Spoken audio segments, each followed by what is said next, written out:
सहना भवतु सहनो भुनक्तु सह वीर्यं करवावहै तेजस्विनावधीतमस्तु मा विद्विषावहै।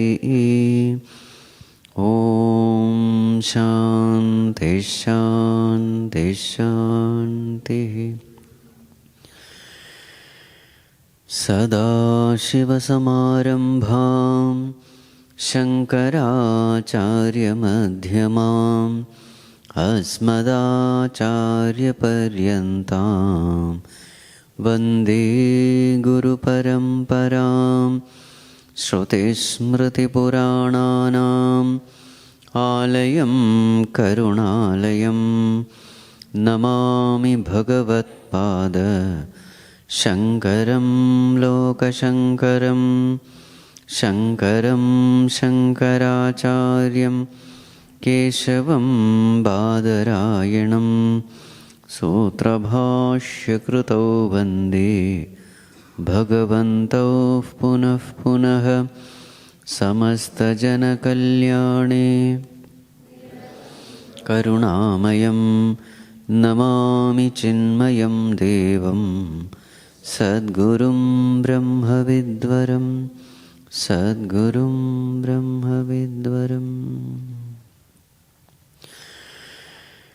ॐ नमो नारायणाय।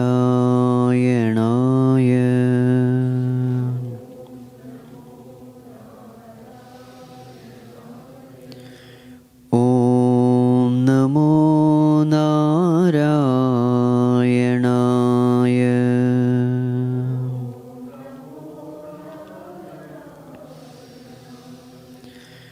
ॐ नमो नारायणाय।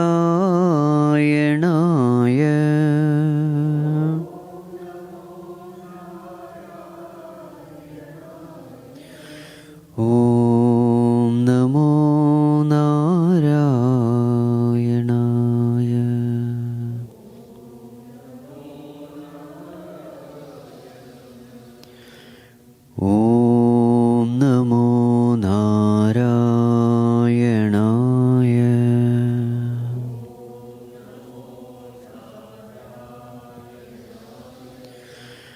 ॐ नमो नारायणाय। ॐ नमो नारायणाय।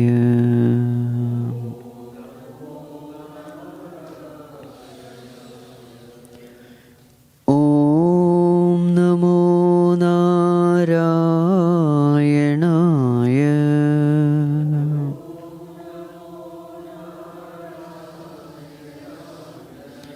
ॐ नमो नारायणाय।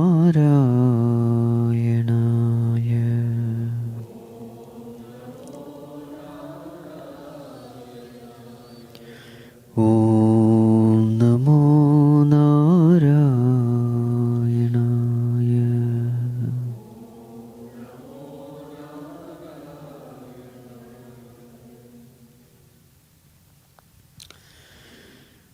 Let us chant the first 3 verses together.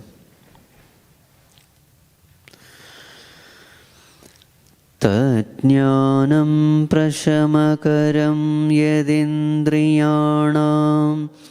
तज्ज्ञेयं यदुपनिषत्सु निश्चितार्थं ते धन्या भुवि परमार्थनिश्चितेः शेषास्तु भ्रमनिलये परिभ्रमन्तः। Page 6. आदौ विजित्य विषयान्मदमोहराग शत्रुगणमाहृतयोगराज्याः ज्ञात्वा मतं समनुभूय परात्मविद्या कान्ता सुखं वनगृहे विचरन्ति धन्याः। Page 9. त्यक्त्वा गृहे रतिमधो गतिहेतुभूतां आत्मेच्छयोपनिषदर्थरसं पिबन्तः वीतस्पृहा विषयभोगपदे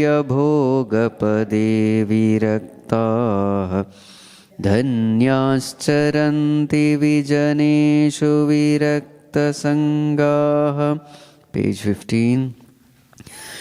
त्यक्त्वा ममाहमिति बन्धकरे पदे द्वे मानावमानसदृशाः समदर्शिनश्च कर्तारमन्यमवगम्य तदर्पितानि कुर्वन्ति कर्म परिपाकफलानि धन्याः.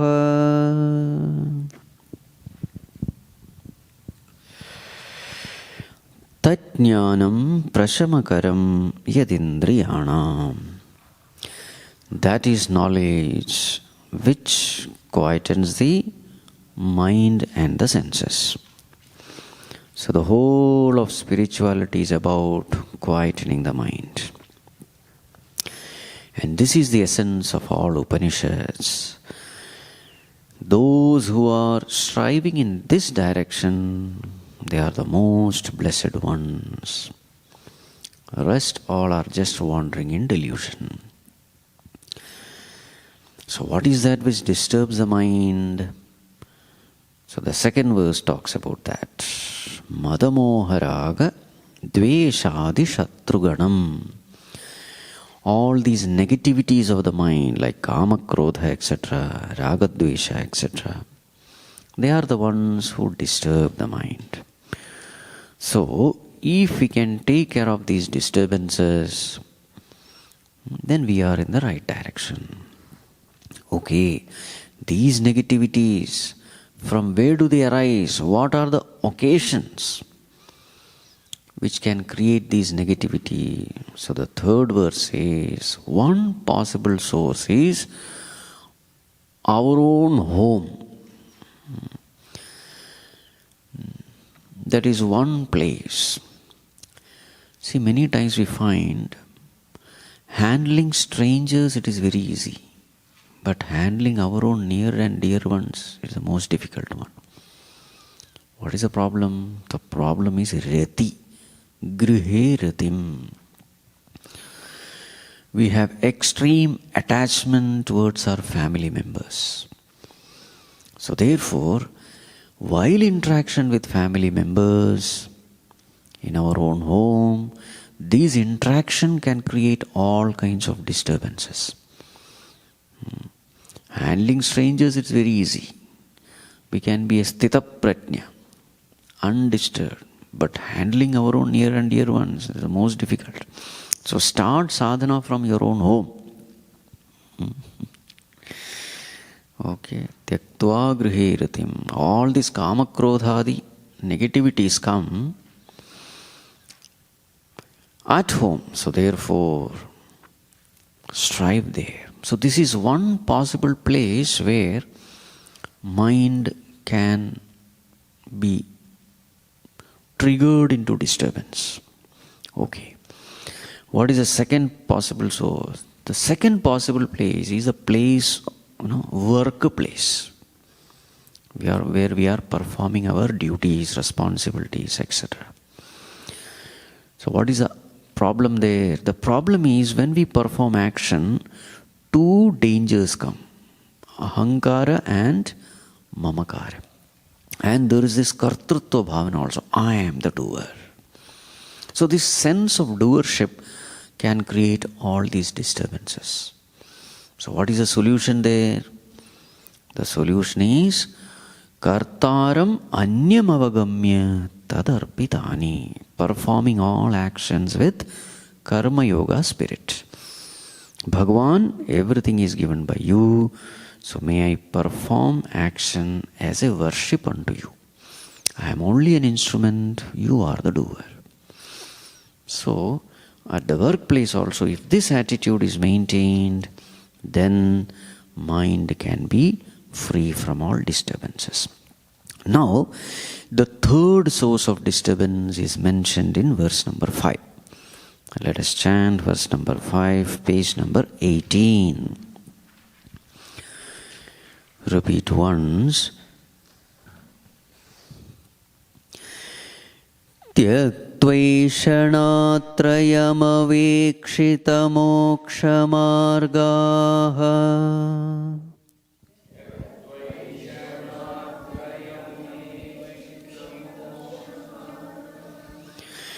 त्यक्त्वैषणात्रयमवेक्षितमोक्षमार्गाः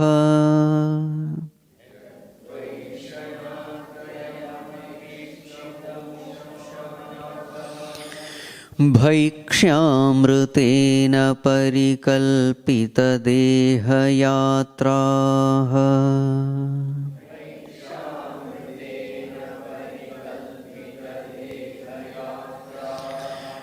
भैक्ष्यामृतेन परिकल्पितदेहयात्राः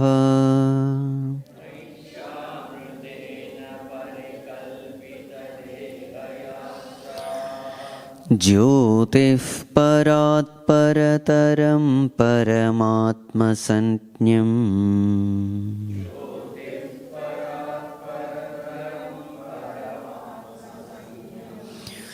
ज्योतिः परात् परतरं परमात्मसञ्ज्ञम्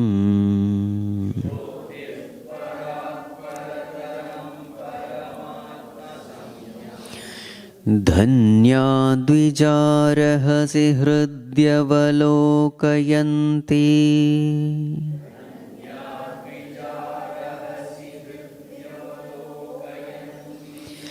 धन्या द्विजारहसि हृद्यवलोकयन्ति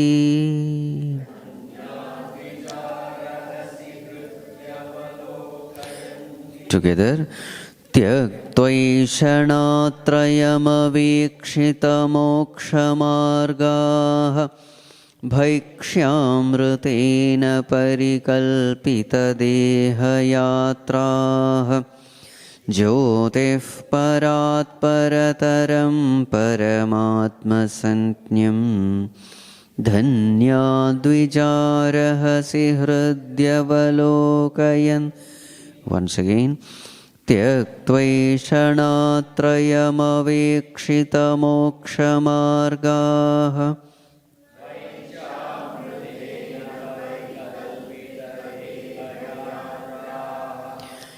ज्योतिः परात् परतरं परमात्मसञ्ज्ञम् धन्या द्विजारहसि हृद्यवलोकयन्ति. Yes. Dhanyaha, the blessed ones. Who are these blessed ones? Dvijaha. Dvija means actually Brahmanas. Dvija word meaning is twice born. So who are Dvijas? So once we are born from the womb of our mother, that's the first birth. The second birth is when we are exposed to the knowledge of the scriptures. That is our second birth. Generally, when a child goes through Upanayana ceremony, that is called as the second birth of the child. So, in the Upanayana ceremony, the child is supposed to, from then onwards, that thread ceremony, from then onwards, the child is supposed to live in accordance with the injunctions of the Vedas. Do's and don'ts of the Vedas. Till then the child can do anything, fine. But after a particular age, the child has to follow the injunctions. Then that person becomes cultured. So in the same way, who are these Dvijas? In the beginning, we live a normal life. Sense-oriented life, sensuous life, extroverted life, indulgent life. But the moment we get exposed to the scriptures, suddenly there comes a purpose in life. Otherwise the purpose is only what you call eat, drink and be merry. The moment we are exposed to scriptures, we come to know, there is a very high goal to be attained. Till then, our life is, finding fault with others. But after we get exposed to scriptures, suddenly we come to know, world is perfect, I don't have to change the world. If there is one person to be changed, it is me, myself. So it is literally a second birth. Because our whole philosophy of life takes a U-turn. Complete change. So therefore, that literally becomes a second birth for us. Dvija.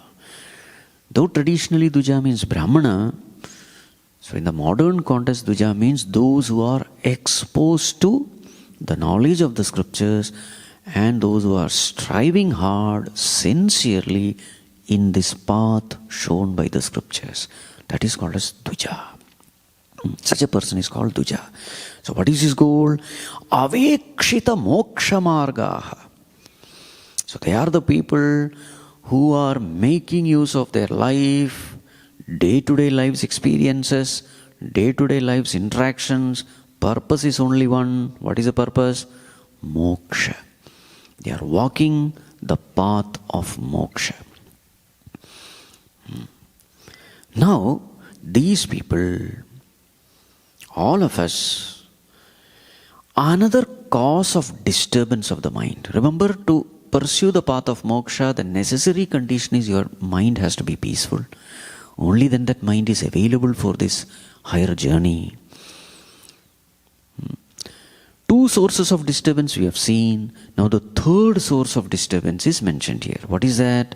Tyaktva eshanatrayam. Eshanatrayam is a source of disturbance. How does it disturb? It again and again takes the mind to the future and makes us worried and anxious. Eshanatrayam. Eshanatrayam means the three desires. The three eshanas. So what are the three desires? Number one, Vitteshna. Number two, Putreshna. Number three, Lokeshna. It is there in the book. Vitta, Putra, Loka. So these are the three desires which disturbs the mind. All these three desires are generally related to the future. At present everything is okay, but what if something happens in the future? So in these three channels the mind runs. So the first one is Vitteshna, desire for wealth. So even when in the present everything is taken care, our worry is always there. In the future I must save some money, because in the future I will become old. When I become old, I will not be able to work. Anyway, I would have been retired also. Food, shelter, clothing, plus what? Medication, medical bills. So naturally the mind starts thinking in this direction about the future. And that thinking can cause disturbance. Worry, anxiety regarding the future. What will happen? So the only thing which can secure our future, at least to the extent we can, is wealth. So one thought will be the thought of wealth. Vitteshna. What is the second one? Putreshna. Putra means son. Again, this is one reason among very many reasons why we have children. What is the reason? The reason is, when I become old, a time will come when I will not be able to take care of myself. So then my children will take care of me. You see, we don't want to extend our hands seeking help from anyone else in the society, because our self-respect will not allow that. I don't want to take help from somebody and then be indebted to them. Any cultured person will have that kind of hesitation in seeking help from others. So then, if there is no option, if there is a choiceless condition, I have to seek help from others, then who is the best option? Our own children. Because at least when I seek help from my own children, I don't have that feeling of indebtedness. Because when my children were small, I took care of them. So therefore, when I become old, there is absolutely nothing wrong. They must look after me. So that feeling of guilt or shame, hesitation, it is not there. So we are most comfortable with our children. So therefore, this desire is always there. In my old age, my children should be there with me. So that when I am helpless, I can depend upon them. So this desire is called Putreshna. Again, this is also to secure the future. Vitteshna is securing the future. Putreshna is also to ensure security in the future. Now in this line also the mind can become worried, tense, anxious. Especially in the modern times when children are never there with us once they grow up. So this is second cause of worry. The third cause of worry is location. Loka means world. What is this location? Desire for name, fame, etc. But that is one thing. See, there is an inherent desire in us that the society in which I live, that society should love me, society should respect me, take my words seriously, value those words. This desire is always there. So that is called as location. There is an expectation from the society that I must be respected. Now the problem with this respect is, throughout your life you may live a clean life, the society respecting. Something goes wrong. A bad name comes. Now it is very, very difficult to regain that, good name which you have lost. So therefore mind is again in one direction worried about any ill fame that can come because of any reason. This is called as location. It is said, in Bhagavad Gita it is said, Bhagavan says, Arjuna, sambhavitasya cha akirtihi maranat atirichyate. So when Arjuna was saying, Bhagavan, I am not going to fight, I will run away from here and all that, this was one among the many reasons given. Arjuna, do you know what will happen if you run away from here? People are not going to see why you did not fight. They will say you are a coward. And then there is a blemish. And that too, to a person, you are the number one archer in the world.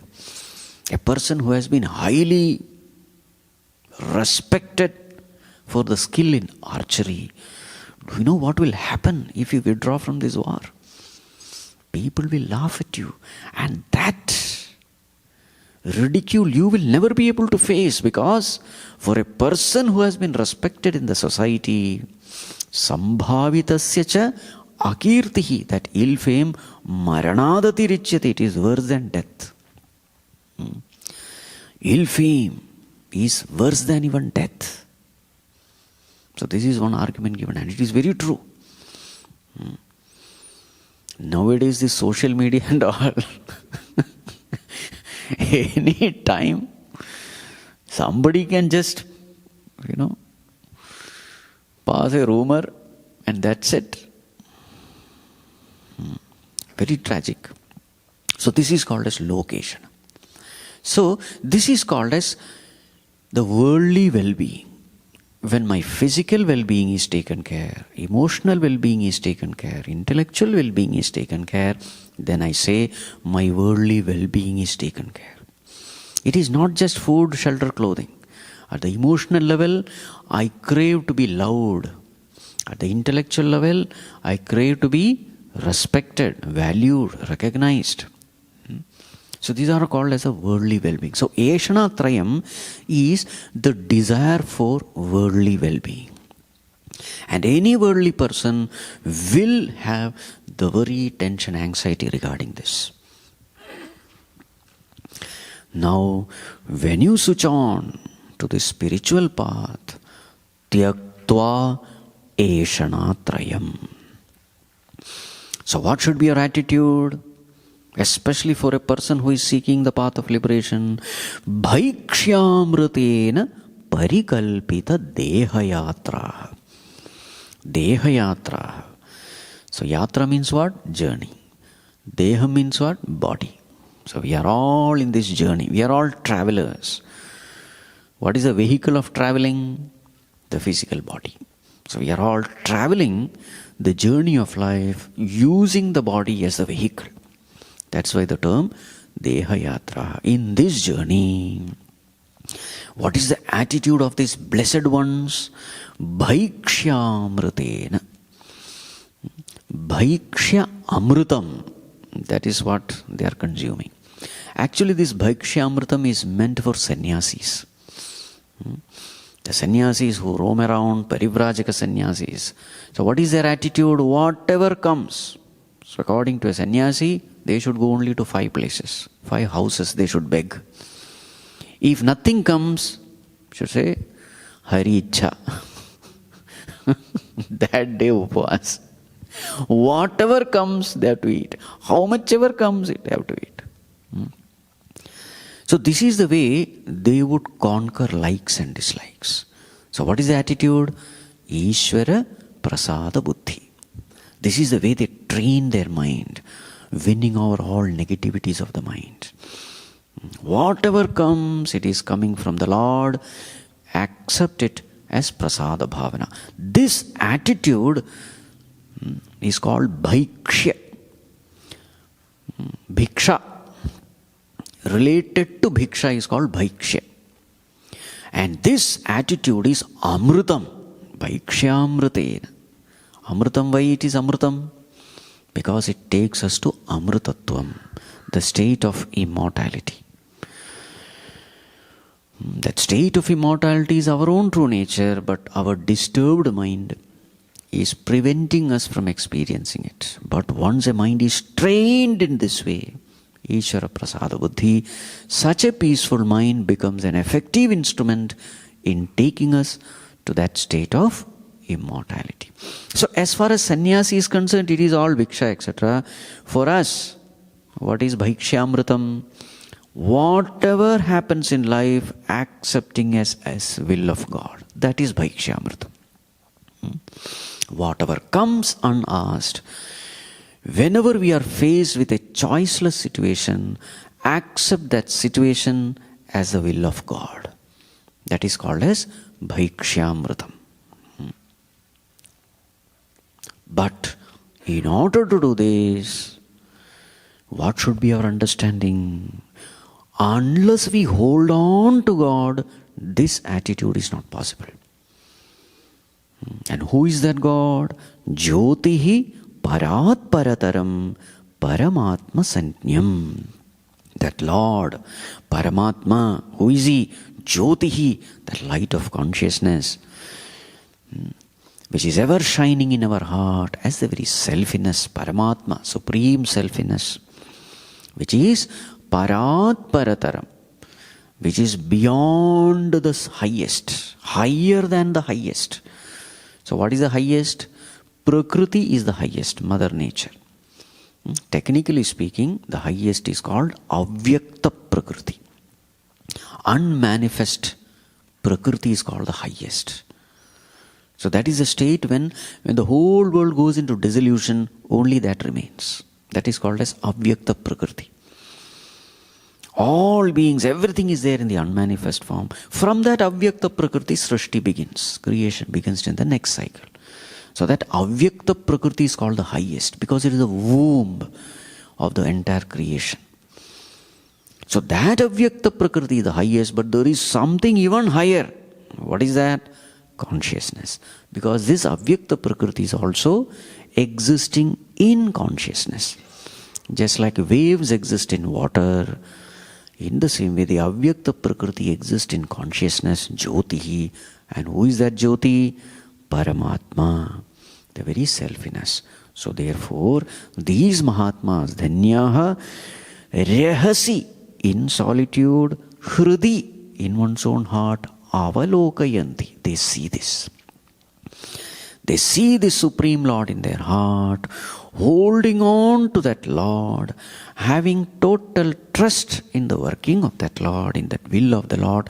They are able to overcome all these worries and anxieties which are born due to the Eshana Trayam. Such people who can keep their mind peaceful, unagitated, holding on to the Lord, not allowing the mind to go into the future and get worried, allowing the mind to remain in the present, holding on to Bhagavan, and thus remain quiet. Such people are indeed Dhanyaha, blessed ones. To them who have attained this state of peace, for them the higher truth becomes very clear. That is the content of the next verse, which we will see in the next class. Om Sarve Bhavantu Sukhinah Sarve Santu Niramayah Sarve Bhadrani Pashyantu Ma Kaschid Dukha Bhag Bhavet Asato ma sadgamaya tamaso ma jyotirgamaya mrityorma amritam gamaya. Om Purnamadav Purnamidam Purnat Purnamudachyate Purnasya Purnamadaya Purnamevavashishyate. Om Shanti Shanti Shanti. Harihi Om Shri Gurubhyo Namaha. Harihi Om.